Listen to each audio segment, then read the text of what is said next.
At sa unang pagkakataon, abay itinama po ni former President itong kamalian at kabaluktutan na ginagawa ni Pastor Mokibs. Alam nyo guys, for the first time in the history of the Philippine politics, abay itong si Digong, hindi niya po kinonsinte itong kanyang kaibigan. Meron talagang nagawang tama ngayon si Digong. For the first time yan guys. Himala, hindi niya kinonsinte. Literal guys na hindi niya kinonsinte itong si Pastor Mokibuloy. Kumbaga siya na mismo ang pumuputol sa sungay ng kanyang kaibigan. So ngayon guys, ito yung sabi. Nako, si Kibuloy mukhang mapapakanta na lang ng You betrayed me. Kasi hindi siya kinampihan ni Digong no? So sabi dito ni Digong, just get yourself arrested. Duterte advises Kibuloy. Sakit nito, Kibs. Sakit niyan.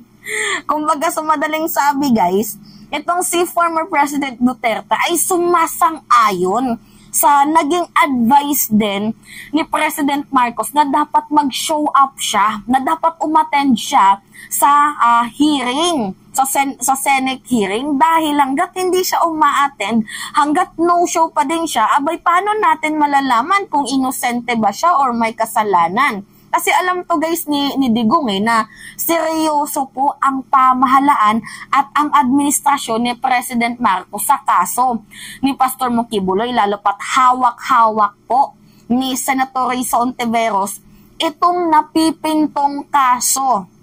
Di umano, 'di ba? Mga reklamo sa himpilan ng Senator Risa Ontiveros, hawak-hawak niya po. So ngayon guys, alam niyo naman itong si Senator Risa Ontiveros talaga nga namang seryoso to sa buhay. Literal na once in a blue moon lang nga nating makita, 'di ba? Kung tumawa, ay seryoso itong si Senator Risa Ontiveros. Kaya alam na alam ni Digong na, kapag hindi ka nag-show up, kapag no-show ka pa rin sa March 5, there's a big possibility, chances na ikaw ipapasight in contempt.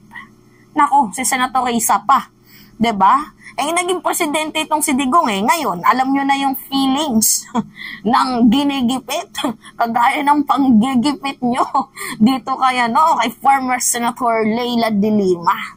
So ngayon guys, panoodin muna natin tong balita. Panoodin natin Ayos din mag-advise itong si Digong no? Sabi dito, Former President Rodrigo Duterte advises his embattled friend, controversial preacher Apollo Kibuloy, to prepare for arrest unless he changes his mind about defying a Senate panel investigation into alleged abuses suffered by his former followers.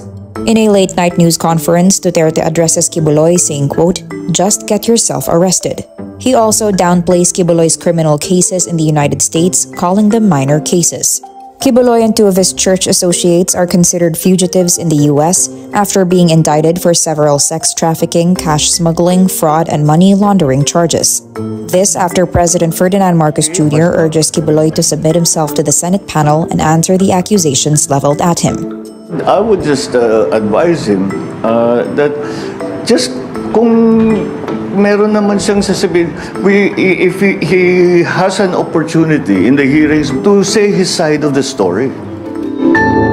Okay, rinig nyo naman, rinig na rinig sa dalawang tenga natin na, may legal advice itong si former President Duterte na, get yourself arrested if no show ka pa din. Kasi, you know what guys, tinanong itong si former President Duterte na, ano masasabi mo dito sa inilabas na subpoena kay Pastor Mokibuloy at sa mga naririnig nating kaso ni Pastor Mokibs sa ibang bansa, sa FBI. So ngayon, ang sabi niya, get yourself arrested. Kung dati, ang advice ko nga sa kanya, magtago siya sa Africa, total, wala naman nakakakilala sa kanya. Abay ngayon guys, bigla pong kumambyo Pabalik? Bakit kaya? Ibang-iba din talaga ang political strategy ni Digong, no? Kahit kaibigan, abay, nilalaglag. But anyway, kahit ganun pa man, guys, naririnig nga natin, diba, na itong si Senator Risa Hontiveros, tinatakot ng mga iilang senador, kagaya ni Senator Robin Hood Padilla, yung number 1 senator na walang utak ba. Ano yung sabi niya? Sige, subukan mo. Pag inaresto nyo si Pastor Mokibuloy, merong malaking kaguluhang mangyayari. Yan po yung pagbabanta ni Senator Robin Hood Padilla. Pero hindi natakot, guys. Itong si Senator Risa Hontiveros, babae man siya pero wala siyang inuurungan. Diba? Literal na binubuhat niya lahat. Hindi guys, nagpatalo. Push yung sampina dyan.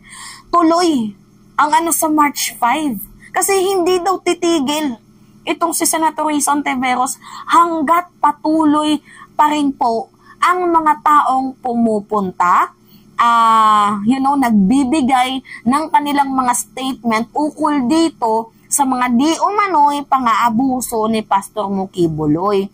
So tuloy-tuloy po ang hearing na to, ang kaso na to, hanggat meron pa pong mga taong gusto pang magsalita ukol dito kay Pastor Mokibuloy. So, hindi ko nga din lubos, guys, na mawari na, syempre, ganun pa man, mayaman si Kibuloy. Sabi ba naman, pag mamayari yung mundo at beside, syempre, may pinapatay yung Coliseum, may helicopter, may chopper, at ano-ano pa. Mayaman itong si Kibs. Kaya, syempre, yung ibang politician, sumasamba.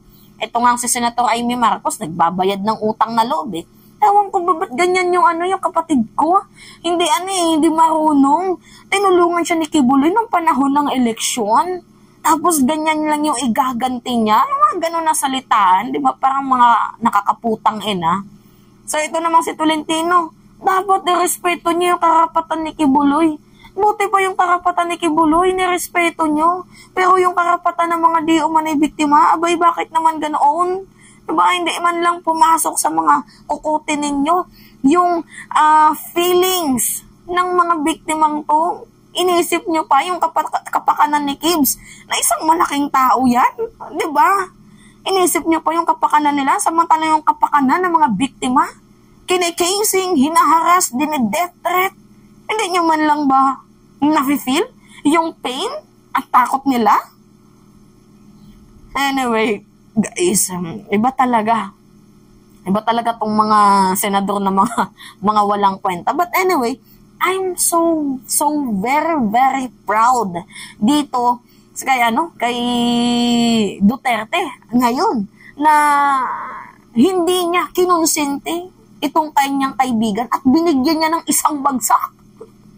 Baka sa susunod, guys, na araw makikita natin sila ng dalawa ang nagtitirahan. Tingnan na lang natin yan. Baka mag-voice record ulit itong si Pastor Mokibuloy na galit kay Digong. Kasi guys, sa politika, there is no permanent friends nor or allies, but only permanent interest. So tingnan mo, para sa political survival, nilaglag ni Kadigungan itong kanyang kaibigan. Which is nakakasad para sa kampo nila Kibuloy. Pero masaya tayo kasi kahit papaano itong si Digong, meron din palang nagagawang tama. Syempre, hindi ata naapektuhan ng fentanyl ng pag-uutak niya. Kaya, di ba, ganito yung kanyang pag-iisip as of the moment. So anyway, guys, yun lamang ho. At it's me again, si Mima Gisho. Nagbabalik ulit para sa ating panibagong video.